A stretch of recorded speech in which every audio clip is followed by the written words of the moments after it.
Good day, students. It's another day to learn new things. In this video, I'll discuss the criteria for evaluating spoken texts. Let's do this.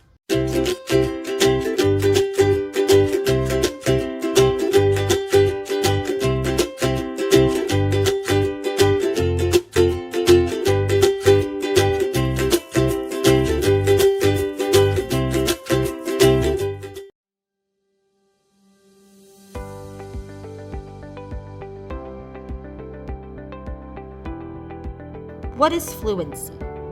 Fluency may be the easiest quality to judge in one speaking. Fluency does not improve at the same rate as other language skills. You can have excellent grammar and still fail to be fluent. Fluency and coherence refer to the ability to talk with normal levels of continuity, rate, and effort, and to link ideas and language together to form coherent, connected speech. The key indicators of fluency are speech rate and speech continuity. What is a speech rate? Speech rate refers to how fast or how slowly a person talks. It only becomes important when the speed of speech becomes a barrier to effective communication. Is your speech rate too fast, too slow, or just right? And what is a normal speaking pace? The answers to both questions are not straightforward. They fall into the "it depends" category and what they're depending on as context. Context is everything when it comes to deciding whether the speed you speak at is good, extremely good, or poor. If people listening are not able to fully take in or comprehend what is being said, and a large part of the reason for that is speech rate, then it's time to take action. What is speech rate?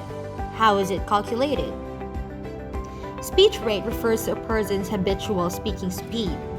It's calculated through counting the normal number of words they say per minute. And just like people, words per minute, WPM, can vary hugely. Additionally, because all words are not equal, words per minute is only an indicative measure. After all, a word can be as simple as a single syllable or letter. For example, it or I, or a collection of many syllables such as hippopotamus or tintinnabulation, the ringing of bells. One syllable is considerably quicker to say than many. What is tone? Tone is used in order to convey how the speaker or author is feeling, and to put across their opinion and thought on the situation which is being discussed. Tone is a way to show the attitude of the writer or the speaker. When used as a literary device, tone can have a variety of themes. It can be formal, serious, humorous, sad, and many others. And this is an excellent way for the writer to convey their thoughts on the situation, or indeed, the thoughts of the character which they are writing. When listening to the spoken conversation, you are likely to hear a variety of tones being used, and it is important to be able to differentiate between these different tones in order to understand them. We are now going to take a look at some examples of how tone can be used in day-to-day conversation, as well as seeing a short explanation of each one. Here are examples of tone in speech. In a conversation between a mother and daughter, the mother says, "I'm sorry, but we cannot afford to go on vacation this year." The daughter replies, "What a surprise." The tone of the daughter is sarcastic in this situation. Let's listen to two friends chatting. One says to the other, "I have brought you a gift." The second friend replies, "Wow, that's so lovely." The tone of the second friend is cheerful and grateful. Carefully to the next statement. "My son has spent his whole life not taking things seriously, and now he expects to pass this exam. He has no hope at all." The tone of the statement is pessimistic. "What the hell has happened here? Is this your idea of a joke?" The tone in this example is angry and urgent. "It is a pleasure to meet you, Mrs. Smith. In what way can I help you?" The tone of this question is formal. Listen to this question whose tone isn't formal. Hey, it's been a while. How are you doing?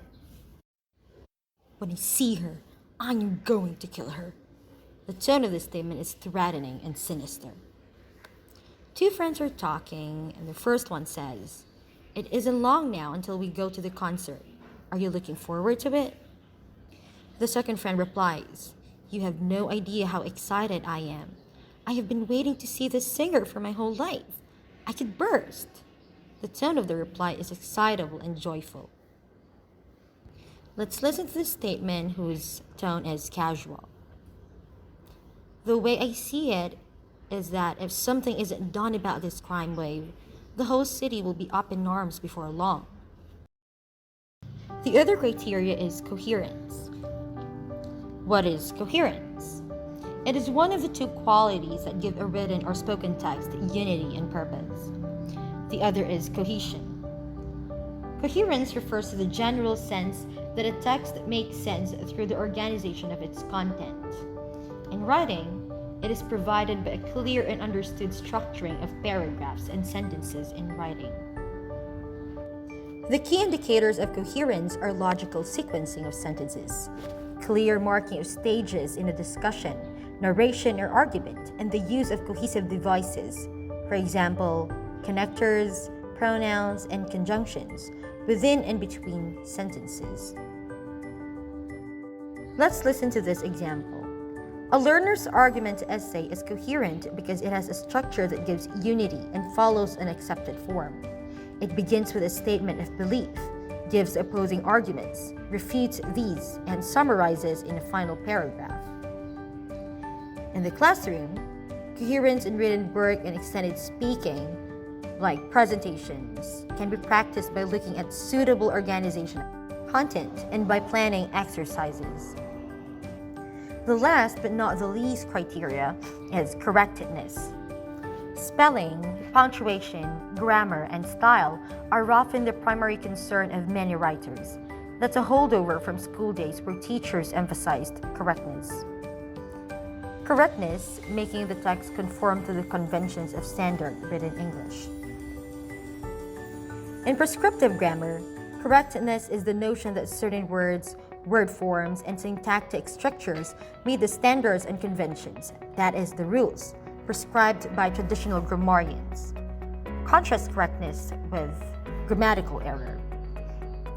According to David Rosenwasser and Jill Stephen, achieving grammatical correctness is a matter of both knowledge, how to recognize and avoid errors, and timing, when to narrow your focus to proofreading, as cited in Writing Analytically, year 2012.